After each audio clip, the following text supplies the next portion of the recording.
being destroyed.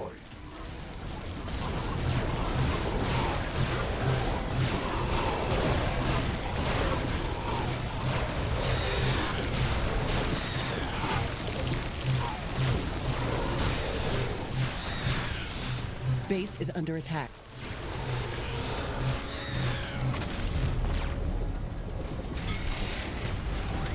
The rift is stabilized. Haha, that's it. Creature count has been GG. minimized.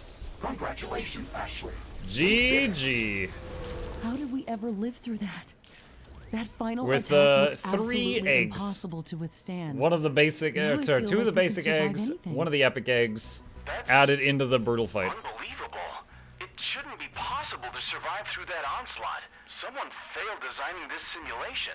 Congratulations, Novak. You were the best there ever was. Yes. All right. Uranium storage is full. Build more storage. Let's look at the stats. Let's look at the stats. What do we got? That's the first time in a long time I used the flame wave. Yeah, 41 times flame wave. Damage inflicted by weapons. Laser sword, 1 mil, burst rifle, 300k, railgun. We got railgun really close to the end. Flame wave's not in here. Doesn't show flame wave damage. I would have liked to see that. Building, damage taken, damage inflicted by type, damage inflicted by buildings, minigun, level 2, followed by the rockets, followed by the flamers. I intended to make artillery, and I guess I made a couple. I never really got around to making a full ring of artillery. Minigun hype. Yeah, the minigun... I don't know, I never really knew that the minigun was equal to... What was it the guy in chat said? 7 sentinels? But... I don't know, I feel like if I went for 7 sentinels, I would be struggling with the amount of, what is it called? AI core buildings I would have to make. Like, the energy consumption would be crazy, but I guess you can just do that. I guess you could just do that. But yeah, my strategy that's worked for me for most of these maps has been rockets into minigun into railgun. But I'll have to try some other things out. Drawback of minigun is ammo. The minigun that you hold on Mr. Riggs it uses up tons of ammo. The minigun in the base, I've literally never had it run out. I've never had it run out. Like, I'll have the artillery and stuff run out of ammo before the minigun buildings run out of ammo. I don't know why. It's like, it just never makes a dent in the ammo capacity with how much you have there.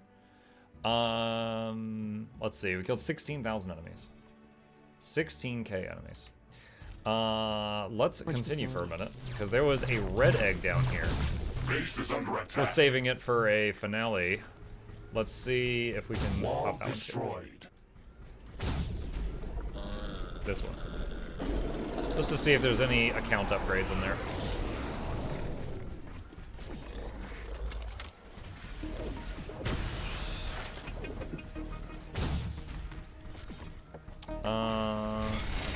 Oh, I see.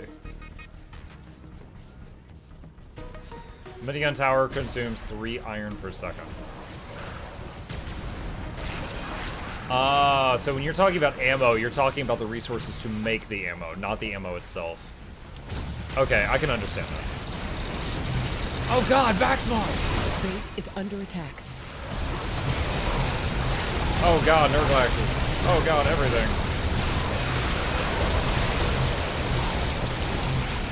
Oh man, this is a lot of crap.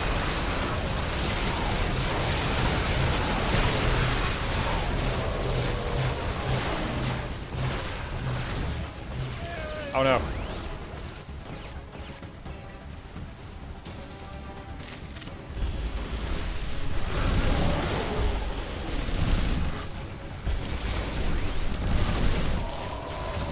An energy connector has been destroyed. Tower destroyed.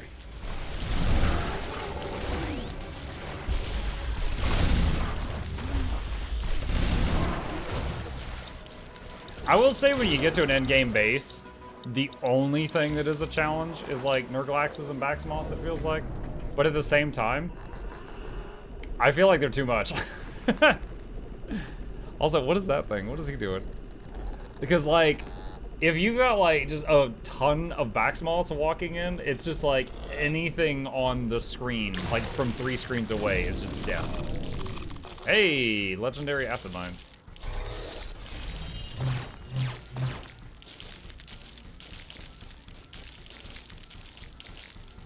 The Nurglaxes, you can't, like, I would say I hate Baxmoths more than Nurglaxes, but both of them, they'll just, like, walk up to your base and just kill everything, unless you have, what is it? Hold on a second. Where are you at? Right there, Heavy Artillery Tower. You need Heavy Artillery Tower, but the problem is it takes supercharged plasma to fire it. So you need plasma, which you can get with a, what is it called? An ionizer? Yeah, ionizer can make plasma, but then you gotta supercharge it.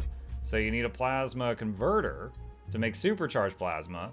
And then with all that stuff, and that's like, 400 power a second or something, you can make one single big gun. So, I feel like the game could use some kind of weapon between artillery and heavy artillery, because like, or the artillery should be able to reach the snails, even if it would take many hits to kill it or something. But right now, it's just like, if the snails are hitting your base just sits there and does nothing, unless you have one of these, which is like super endgame.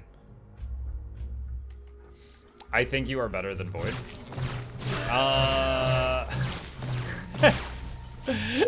gonna be honest, I didn't notice, like, your name is very hard to read. I didn't actually notice your name until we had been talking for like 30 minutes. You're the guy that made the Extreme add-on, aren't you?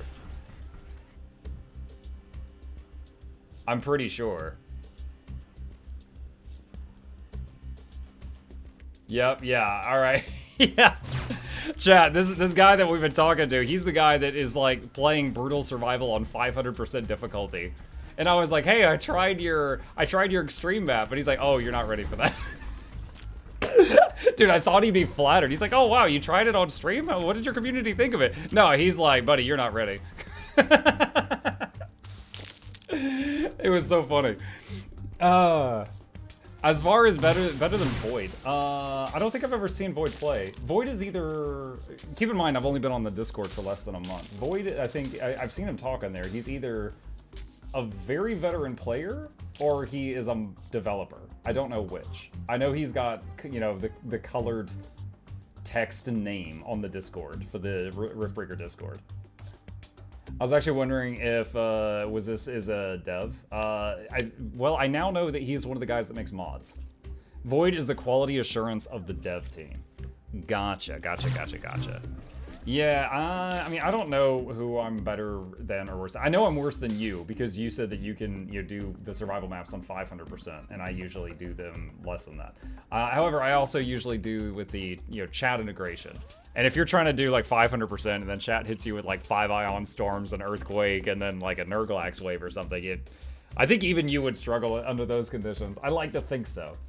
But as far as what have I done here? Hang on a second. This is where our playlists are saved. Let me see, Riftbreaker. We tried your extreme mod. We did 5x gravity with double damage. Honestly, this was really easy. Again, the only thing was you can't throw grenades. It's just like if you try, basically grenade became a melee attack. This was super easy. Did the whole campaign on 500% brutal. Very challenging at the start. Very easy at the end. And it was laggy as hell. It was like a slideshow at the end. 200% brutal. We did that before the 500%, obviously. And then just like my first playthroughs of each of the things. Those were the big thing. And then, there's also, I mean, this one's a mess. Riftbreaker versus Chat has 256 episodes. There's 256 episodes of me trying to play this game while Chat just ruins my day. So, like, dude, I got used to doing weird stuff, like, having repair towers throughout the base so that the whole base would get repaired, including, like, back here in the back. Chat would steal my ammunition, so I got used to having, like, more storages and, like, using energy weapons just so they couldn't steal that ammo. Like, all kinds of weird strategies I had to come up with just because of them. So I've got a very unique set of skills that allows me to do a lower difficulty than you, but I could do it while getting punched in the teeth. So yeah, I don't know how good Void is, but that's my Uranium resume storage right there. is full. Build more storage facilities. He won most of the time. Sometimes. Yeah, I was trying to think if I had anything else to say. There's definitely some stuff in here that I dropped a few things on the Discord, but while I'm talking to you, I would love to see them make it like the attack drone tower. It doesn't show its stats at the end. So if you use it heavily, you can't see how good it did at the end on the scoreboard. I would love to see that fixed. The automated resource drones. Unlike the mines, these will collect resources even when you're full and will drain the ore out of the ground and it doesn't go anywhere. So as soon as I realized that, I stopped using these. So I would love to see that fixed. There's a handful of stuff in here, but overall, I've been playing this game since it was in beta, and yeah, I'm really happy with how far they've come with it. Pickaxe? I feel like pickaxe is useless. To me, pickaxe is a worse hammer. I don't know if you want to tell me if I'm wrong in any way with that, but I feel like pickaxe is just a bad hammer. Total damage minus all other damage equals drone tower damage. Well, no, there's other stuff that it doesn't include as well. But I guess that's one way of doing it. Like the flame wave. The flame wave wasn't on the score sheet either. But then I'm guessing like any of the special ability buttons are not added onto the score sheet. Like if you have an attack drone on your character, it will not show you the stats that it does either. But trying to look at some of the other stuff here. I guess that's all the feedback I got. Pickaxe is something, but I dislike it as well. Laser sword is my favorite. It's just got, you can, once it's unlocked on your account in these survivals that I do against chat, really early I can grab this. And on most of the maps, it's really good for like the first few waves. Because I rarely use the energy trails. Like, I'll be honest, I had never given energy trails a chance until talking with you guys, and then I tried it. I'm like, this is busted. And then chat did a few, like, crazy redeems, and I just energy trailed them all to death, and they're like, Muck, this isn't fun. Stop using that. So I'm like, okay. So as an entertainer, I stopped using energy trail because it was pretty busted. Granted, I'm not saying it guarantees that you'll win, but oh my god, it was something. It was something. Okay. All right. Chat, with that was a very fun night of Riftbreaker. Just 5 hours of Riftbreaker. We did one match that y'all won and one match that I won, but by god, they both took a bunch of reloads. So with that, we will save it there, and we will meet once again on the battlefield next Mutiny Monday.